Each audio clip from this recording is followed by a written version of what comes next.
Al-Quran bertentangan, Ustadz Adi Hidayat jawab dengan ilmu, bukan emosi. Tonton sampai akhir logikanya dibalik total secara ilmiah. Dan dia bilang dia akan menuntut siapapun yang bilang bahwa ada kontradiksi dalam Al-Quran. Kan logikanya gini nih, Kumaila ya. Al-Quran itu adalah kitab suci. Isinya ayat Al-Quran.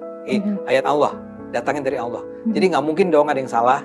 Kok bisa ayat-ayat yang datang dari Tuhan itu kontradiktif? Karena ini Nabi paling istimewa. Didoakan oleh nabi-nabi sebelumnya. Disebutkan isyarat namanya.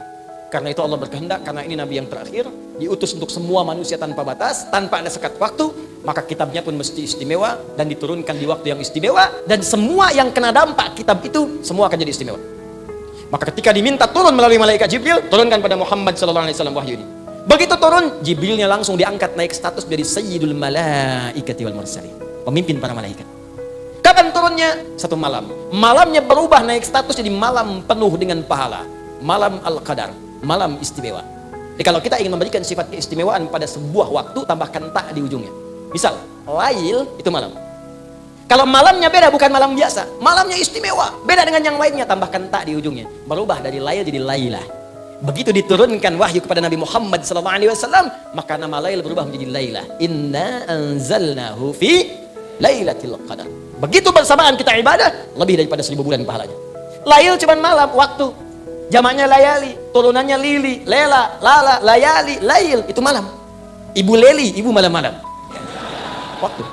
Lailah istimewa. Harinya apa? Turun di Jumat. Begitu turun hari Jumat, Jumatnya berubah jadi Sayyidul Ayyam, pemimpin hari. Bulannya apa? Ramadan. Begitu turun di Ramadan, berubah jadi Sayyidul Syuhur, pemimpin semua bulan. Turunnya di mana? Makkah. Makkahnya langsung mubarakah. Nabi pindah ke Yathrib. Yathrib itu kotor. Yathrib itu salah satu anak keturunan Nabi Nuh alaihissalam. Bertempat di situ, dikenal daerahnya dengan Yathrib. Pada masa Nabi Muhammad itu masih kotor, jauh tertinggal ekonominya. Datang Nabi ke situ, turun Quran, berubah nama, penuh dengan cahaya, jadi kota maju, bebas dari kemiskinan dalam 3 tahun. Maka dirubahlah namanya dari Yathrib jadi Al-Madinah Al-Munawwarah. Diturunkan pada Nabi Muhammad, naik status jadi Sayyidul Anbiya'i wal Mursalin. Apa kitab itu? Dirangkumlah di Quran surah kedua ayat 185. Paling kiri di pertengahan. Syahrul Ramadan alladzi unzila fihil Qur'an. Nama kitab yang diturunkan pada Nabi Muhammad kita semua sudah mengetahuinya, namanya Al-Qur'an. Tapi yang tidak banyak dipahami, ayatnya seringkali berhenti di sini, nggak diteruskan. Teruskan ayatnya. Hudan. Apa fungsi Quran ini? Allah jawab langsung.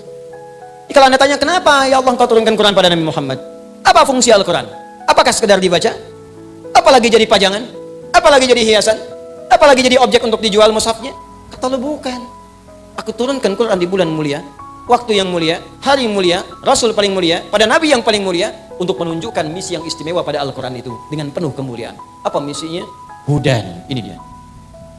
Karena Nabi diutus tanpa batas, maka kalimatnya bukan bani kada, ailah kada, kalimatnya linnas.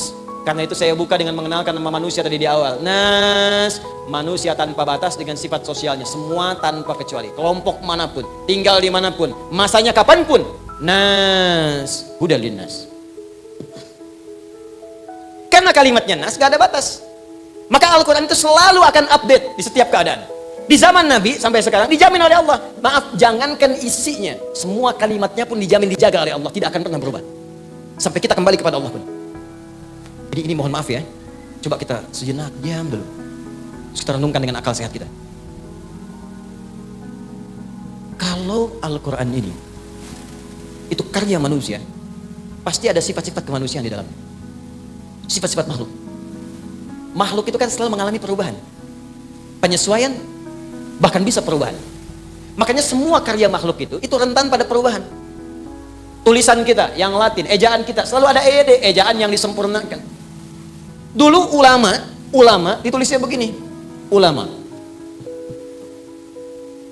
Sekarang baru jadi begini. Johnny, DJ. Johnny pakai J sekarang. Quran gak ada yang berubah. Silahkan Anda cek. Setiap kalimatnya, setiap hurufnya sampai sekarang gitu-gitu aja. Apakah alif lam mim bertransformasi menjadi alam? Tidak. Alam nasrah tetap alam, alif lam mim tetap alif lam mim. Nggak Nggak berkurang hurufnya, nggak berkurang harakatnya. Bahkan semua sempurna, titiknya sempurna. Kalau bukan firman Allah, siapa yang bisa berbuat begitu? Al-Quran. Dengan cara apa lagi meyakinkan kebenaran Islam dan Qurannya? Silahkan cek. Dan sifatnya juga unik. Semua buku manusia, karya-karya manusia, kalau dibaca, Anda pasti bosan. Cuma Al-Quran di muka bumi ini, yang dibaca berkali-kali, tak pernah ada orang bosan dan pusing membacanya. Silahkan cek. Saya sepanjang ini jadi ustadz, belum pernah dengar keluhan, ada orang pusing baca Al-Fatihah. Al-Fatihah Quran bukan? Quran sehari 17 kali dibaca. Orang Islam pasti 17 kali baca Al-Fatihah. Kalau dia kurang baca 16 kali, berarti sholat subuhnya cuma 1 rakaat. Karena kan 24, 4, 3, 4 setiap sholat pasti baca. Setiap rakaatnya baca 17 kali. Silakan cek novel paling bagus, cari di Jogja. Bacaan paling hebat, paling bagus digemari, baca 17 kali sehari. Demi Allah saya katakan gak akan sanggup. Sehari dibaca sudah 2 kali, mungkin 3 kali sudah khotam nih, 4 kali bosan. Quran gak ada orang bosan. Tapi uniknya kalau dibaca cepat ngantuk. Itu cuma Quran. Nanti kalau kita belajar fikih ibadah ada banyak yang unik. Cuman Quran. Anda baca Al-Quran, ya, itu 1 jam masih begini, online. Wah, ada berita, ada Sunda Empire, ada ini, ada macam. Sampai terakhir Wahai Empire. Udah bikin gini, macam-macam. Bisa dibaca berjam-jam. Allahu Akbar, baca Al-Quran. Nun. Baru nun doang 1 tuh, udah bisa ngantuk. Kenapa? Karena memang hudan, ada musuhnya, ada setannya. Yang lain nggak ada godaan. Jadi kalau ini bukan firman Tuhan, bukan firman Allah, mustahil punya sifat begini. Ini Allah ingin memberikan penjelasan pertama bahwa ini hudan berasal dariku.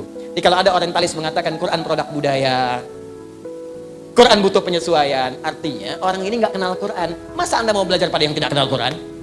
Anda belajar fisika pada dosen fisika, belajar kimia pada dosen kimia. Anda belajar Quran pada yang ngerti Quran. Ini Anda belajar Quran pada yang nggak ngerti Quran. Jadi mana logikanya, Joni?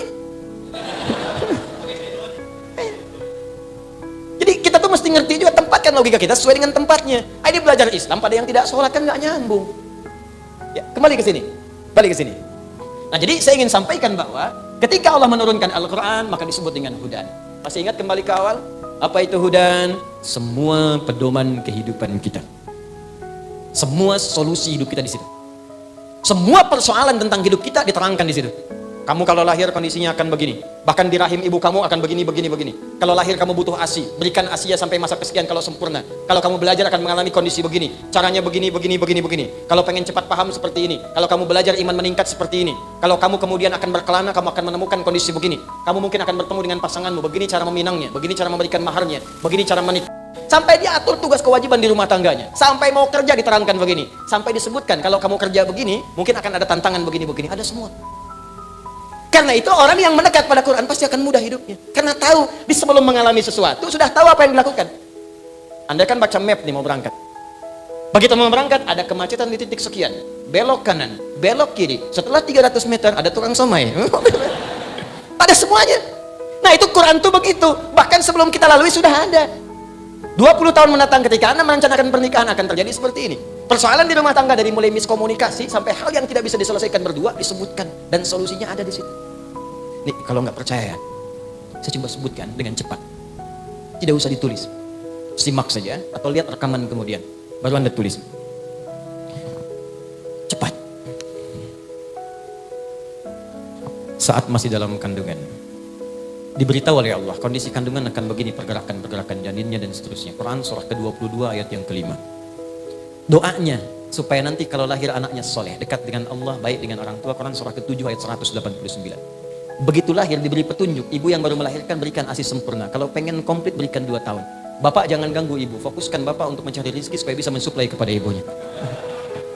Quran surah kedua ayat 233. Itu nyata, betul. Ya, wal walidatu yurdi'na auladahunna haulaini kamilaini liman arada an yutimma radha'a wa 'alal mauludi lahu rizquhunna wa kiswatuhunna. Suami yang baru mendapatkan karena keturunan, dorong istri, berikan semangat supaya nanti memberikan ASI dengan kualitas terbaik, jangan diganggu psikologinya. Karena itu tugas-tugas lain bapak yang kemudian dorong itu. Ya maaf ibu dan teman-teman sekalian, kita pasti akan mengerti. Kalau ibu sedang melahirkan, rasa sakit itu setengahnya akan hilang. Ketika bayi kemudian yang hadir dilahirkan disampaikan kepadanya, setengahnya hilang. Setengahnya lagi ketika suami hadir di sampingnya. Masya Allah mama, anak kita sudah lahir sayang. Ih Masya Allah matanya mirip kamu. Tapi kok bibirnya mirip tetangga kita ya? Jalan. Nah itu nanti bahasan yang lain. Naik lagi sampai 2 tahun. Pendidikan pertama apa yang diberikan pada anak 2 tahun? Dia mulai bisa bicara, mulai bergerak, mulai macam-macam. Turun 4 pendidikan dini. Kalau diberikan dengan baik, dia dekat dengan Allah, baik dengan Anda, dan bagus bergaul dengan lingkungan sekitaran. Turun Quran surah ke-31 ayat 13 sampai dengan 19.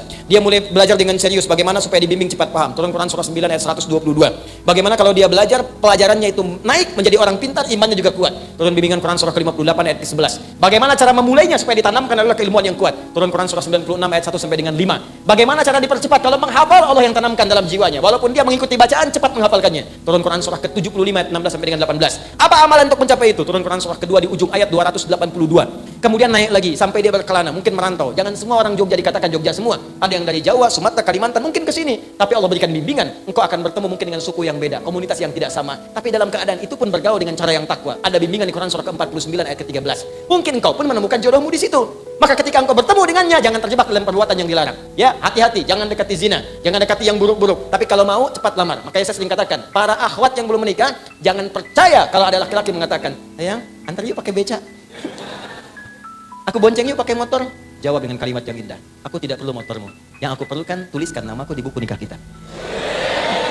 Catat. Bikin status. Aku tak peduli dengan motornya. Yang aku impikan BPKB-nya. Oh, bisa aja. Apa itu BPKB? Buku pernikahan kita berdua. Langsung direkam sana. Tuh Bu, suaminya ngerekam Bu. Masuk. Maka berikan maharnya yang terbaik. Turun Quran surah keempat ayat yang keempat. Langsungkan pernikahan, jangan lama-lama. Quran surah 30 ayat ke-21. Bahkan saat menikah pun ada training khusus. Training Quraninya, ini pendidikannya. Nanti kalau menikah, suami kewajibannya begini, istri begini. Quran surah 4 ayat 34. Kalau ada persoalan komunikasi sampai hal yang tak bisa dipecahkan, cari orang bijak untuk berkonsultasi. Quran surah 4 ayat 34 sampai 35. Suami mulai bertugas mencari nafkah, bagaimana caranya? Turun Quran surah kedua ayat 168 yang standar. Kalau pengen cepat, naik Quran surah kedua ayat 172. Ingin cepat lagi belum datang, keberkahan sudah dibuka. Turun Quran surah ke-7 ayat 96. Apa Anda kira bekerja tidak ada tantangan? Mungkin banyak tantangan. Kadang-kadang ada yang menyingkirkan, ingin menyungkurkan. Kata Allah itu biasa dalam kehidupan. Maka lakukan amalan ini, maka Anda akan dilindungi. Quran surah 17 ayat 79 sampai 81. Kalau ada yang sampai mengancam, lakukan zikir Nabi Yunus alaihissalam. Quran surah ke-21 ayat 87 sampai dengan 88. Anda bekerja tapi istri merawat anak-anak di rumah juga belum tentu mudah. Ada yang kadang-kadang teriak, ada yang berkata, amalannya lakukan Quran surah ke-17 ayat 23 sampai dengan 27. Setelah itu kadang-kadang Anda capek lah. Zikir Nabi Ibrahim Quran surah ke-26 ayat ke-80. Kalau Anda sakit, kata dokter, ini nggak ada obatnya. Ini mustahil. Kata Allah, separah apapun kalau Anda lakukan zikirnya Nabi Ayub, aku akan sembuhkan seperti aku sembuhkan Ayub. Turun Quran surah ke-21 ayat 83 sampai dengan 84. Anda sudah berumah tangga, belum ada tanda-tanda keturunan. Kata Allah, lakukan amalan Nabi Zakaria. Bahkan beliau sudah sepuh, rambut memutih, fisik sudah letih, istri divonis medis monopause dan mandul. Tapi kalau engkau kerjakan amalannya, aku anugerahkan keturunan untukmu. Amalannya dari Quran surah ketiga ayat 38 sampai doanya di Quran surah 19 ayat 2 sampai dengan ayat ke-15-nya, sampai dijamin keselamatan dunia, alam kubur sampai dengan akhiratnya. Anda bergerak lagi, bisnis makin maju, maka bersyukurlah kepada Allah. Turun Quran surah ke-14 ayat yang ke-7. Sebab cobaan-cobaan tantangan mulai hebat, petakan tantangannya, rumuskan. Mulai Quran surah kedua ayat 214. Rinciannya di Quran surah kedua ayat 155 sampai dengan 157. Penyelesaiannya di Quran surah ketiga ayat 142. Kemudian jalani dengan sabar semua itu sampai Anda mencapai kematangan. Kalau atas usia 40 tahun sudah sukses, orang tua masih ada, maka sertakan kesuksesan Anda dengan membawa orang tua di dalamnya. Berikan kemuliaannya, minimal doakan mereka. Tuntunannya di Quran surah ke-46 ayat ke-15. Sampai Anda semakin sepuh, bahkan bersikap seperti anak-anak lagi. Quran surah ke-22 ayat yang ke-5. Sampai Anda menyimpulkan, apakah saya akan selamanya di dunia? Tidak, Anda akan pulang. Maka belajar cara pulang yang baik.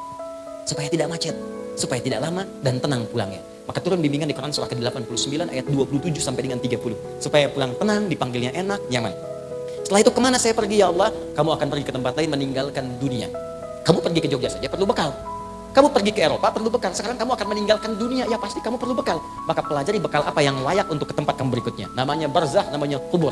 Bekalnya amal soleh. Kalau kamu siapkan dengan baik, aku berikan keterangan seperti ini. Maka diberikanlah keterangan Quran surah ketiga ayat 169 sampai 172. Tapi kalau kamu sembarangan jauh dariku, nggak pernah cari bekal, maka aku berikan hal yang sama seperti aku berikan kepada Fir'aun. Quran surah ke-40 ayat ke-45 sampai dengan 46-nya. Setelah itu kemana ya Allah terjadi kiamat? Quran surah ke-75 semua satu surah sekalian tentang kiamat. Setelah itu kemana ya Allah pilih? Ada pilihan untuk ke surga. Surga aku bagi kepada 4 bagian secara umum. Ada yang sesurga dengan semua para nabi, tetangganya nabi semua. Masya Allah, para rasul semua, dari Nabi Muhammad sampai Nabi Adam alaihissalam. Setelah itu ada orang-orang soleh, ada syuhada, ada siddiqin. Amalannya di Quran surah keempat ayat 69. Ada surga yang kedua di taman surga, keindahannya tak terlukiskan, yang berikan langsung Allah. Quran surah 51 ayat 15 sampai dengan 23. Yang ketiga levelnya, kelas yang indah, rumahnya luas seluas langit dan bumi. Amalannya di Quran surah ketiga ayat 133 sampai 134. Ya Allah, aku sih nggak apa-apa, yang penting ke surga. Gak apa-apa ya Allah, yang penting surga. Ya kalau begitu turunkan Quran surah kedua ayat 25. jamin semuanya. Tapi kalau kamu nggak siap-siap seperti itu, ada tempat yang kedua namanya neraka. Neraka aku siapkan yang paling ringannya, ditarik oleh malaikat maut, ubun-ubunnya ditarik. Dia tidak punya rasa humor, nggak ada seleranya. Neraka yuk, nggak ada. Syidadun, ghilawun syidadun, bengis kejam, tarik ubun-ubun, dicelupkan seperti bikin teh celup. Celup, angkat, celup, angkat, celup, angkat. Bahasa Arab yang nusli, innal ladzina kafaru bi ayatina sawfa nuslihim nara. Kami celupkan, angkat, celupkan, angkat. Sekali dicelupkan perbedaannya 1000 tahun. Satu harinya 1000 tahun, satu detiknya 48 hari. Celup, badalnahum juludan ghairaha liyadzuqul adzab. Angkat, kami ganti kulit yang baru supaya merasakan azab yang tidak sama dengan yang sebelumnya. Naik, angkat, turun, angkat. Itu yang paling ringan. Yang paling dalamnya neraka jahanam disediakan untuk orang munafik dan orang-orang kafir. Di Quran surah keempat ayat 140 paling kiri sebelah bawah. Kalau yang nggak ke surga, belum ke surga, nggak ke neraka, 50-50. Tempatnya di mana ya Allah? Aku turunkan surah yang ke-7 namanya Al-A'raf ayat 45 sampai 47. Dia akan ada di pertengahan antara surga dengan neraka. Dia melihat semua penduduk surga tapi ketakutan mendengar jeritan ahli neraka. Lihat bahasa Qurannya. Melihat orang surga pengen ke surga, ketakutan mendengar. Jadi nggak bisa ngintip ke neraka. Lihat bahasa Qurannya. Anda keluar dari masjid ini jam 2:30 malam. Begitu keluar, di atas pohon ada suara. Ngintip nggak?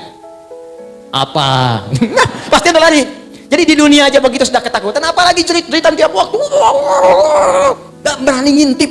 Berharap pengen ke surga. Maka dengan rahmatku, aku ambil dia, aku tempatkan di surga. Setelah proses hisab selesai seluruhnya. Satu harinya 1000 tahun. Ada semua. Tunjukkan pada saya mana yang gak ada di Quran.